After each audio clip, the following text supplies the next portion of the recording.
Hello दोस्तों, राधे राधे। कैसे हैं आप? आशा करता हूं कि आप सभी लोग भी स्वस्थ होंगे, मस्त होंगे और अपने अपने कामों में व्यस्त होंगे।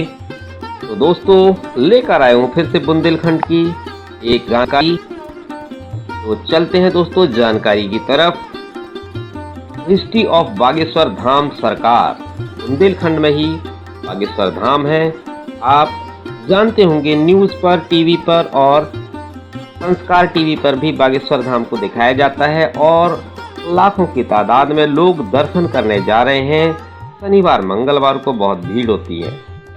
आप जानते हैं बागेश्वर धाम का रहस्य, यहाँ क्यों चढ़ाए जाते हैं 3 रंग के नारियल। तो चलते हैं दोस्तों। बागेश्वर धाम सरकार मंदिर की चर्चा इन दिनों पूरे देश में जोरों पर है। यह एक ऐसा चमत्कारिक मंदिर है जहां भगवान बालाजी के दरबार में भक्तों की अर्जी लगाई जाती है और फिर उनकी सुनवाई की जाती है। आइए आपको बताते हैं इस मंदिर का इतिहास, कैसे लगती है यहाँ पर अर्जी। बागेश्वर धाम सरकार मंदिर, जी हाँ, भगवान बालाजी का यह मंदिर और यहाँ के आचार्य धीरेन्द्र कृष्ण शास्त्री इस पूरे देश में इस वक्त चर्चा का विषय बने हैं। ऐसा दावा किया जाता है कि यहाँ आकर श्रद्धालु अपनी अर्जी लगाते हैं और उनकी सभी मनोकामनाएं पूरी होने के साथ ही उन्हें हर कष्ट से मुक्ति मिलती है। यहाँ आचार्य धीरेन्द्र कृष्ण शास्त्री भगवान बालाजी का दरबार लगाते हैं और अनजान लोगों को उनके नाम से बुलाते हैं। फिर पर्ची में लोगों की समस्या भी लिख देते हैं। आजकल ये बातें लोगों की जुबान पर चढ़ी हैं। तो आइए आज हम आपको बताते हैं कि यहाँ कहाँ है यह बागेश्वर धाम मंदिर और क्या है यहाँ का इतिहास। बागेश्वर धाम मंदिर का इतिहास। बागेश्वर धाम मंदिर एक पुराना चमत्कारिक मंदिर है।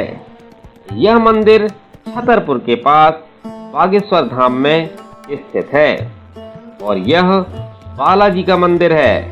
यहाँ पर हनुमान जी के सामने ही महादेव जी का मंदिर है। बागेश्वर धाम मंदिर भगवान बालाजी का फेमस मंदिर है। ये छतरपुर जिले के खजुराहो पन्ना रोड पर मौजूद गंज नाम के छोटे से कस्बे में 35 किलोमीटर की दूरी पर स्थित है। 20-30 साल पहले करीब 1986 में इस मंदिर का जीर्णोद्धार कराया गया। उसके बाद यह मंदिर काफी प्रसिद्ध होता गया। वर्ष 1987 में वहां संत सेतुलाल जी महाराज का आगमन हुआ। ये आचार्य धीरेन्द्र कृष्ण शास्त्री के दादाजी थे। उसके बाद 2012 में श्रद्धालुओं की समस्या का निराकरण करने के लिए दरबार का शुभारंभ हुआ। उसके बाद वर्ष 2016 में बागेश्वर धाम में भूमि पूजन हुआ और फिर भगवान बालाजी का यह धाम समस्याओं का निराकरण करने के लिए प्रसिद्ध हो गया। ऐसे लगाई जाती है अर्जी। बालाजी के इस धाम में मंगलवार को भक्तों की भीड़ उमड़ती है और लोग बालाजी के दरबार में अपनी अर्जी लगाते हैं। बागेश्वर धाम में पर्ची लगाने की प्रक्रिया बेहद सरल है। यहाँ आपको एक पर्ची पर अपनी समस्या लिखकर उसे लाल कपड़े में नारियल के साथ बांधकर यहाँ परिसर में रखना होता है। यहाँ पर आपको लाल, पीले और काले कपड़े में बंधे हुए नारियल मिल जाएंगे। इसके पीछे की वजह यह है कि अगर आपकी अर्जी सामान्य है तो और लाल कपड़े में नारियल बांधें, अगर शादी विवाह की से जुड़ी अर्जी है तो नारियल को पीले कपड़े में बांधें। और अगर अर्जी प्रेत बाधा से जुड़ी है तो नारियल को काले कपड़े में बांधें। इसके साथ ही यह भी कहा जाता है, अगर आप यहाँ आकर ऐसा नहीं कर सकते तो अपने घर पर भी पूजा स्थल में नारियल के साथ अपनी अर्जी लगा सकते हैं। ऐसा विश्वास है कि घर पर लगी अर्जी भी बालाजी सुनते हैं। ऐसे पता लगता है कि अर्जी स्वीकार हुई या नहीं।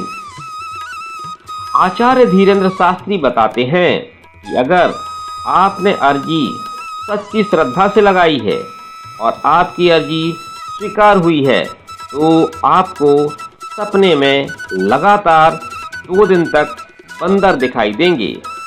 केवल एक दिन बंदर दिखाई दे तो यह माना जाता है कि आपकी अर्जी पहुंच चुकी है। अर्जी स्वीकार होने पर घर के किसी सदस्य को सपने में 2 दिन तक बंदर दिखाई देंगे। अगर आपकी अर्जी स्वीकार न हुई तो यानी कि आपको सपने में बंदर ना दिखें तो फिर से मंगलवार को उपाय करने होंगे। इन उपायों में 2-3 मंगलवार तक दोहराने से आपकी अर्जी अवश्य स्वीकार होगी। कैसे पहुंचे बागेश्वर धाम?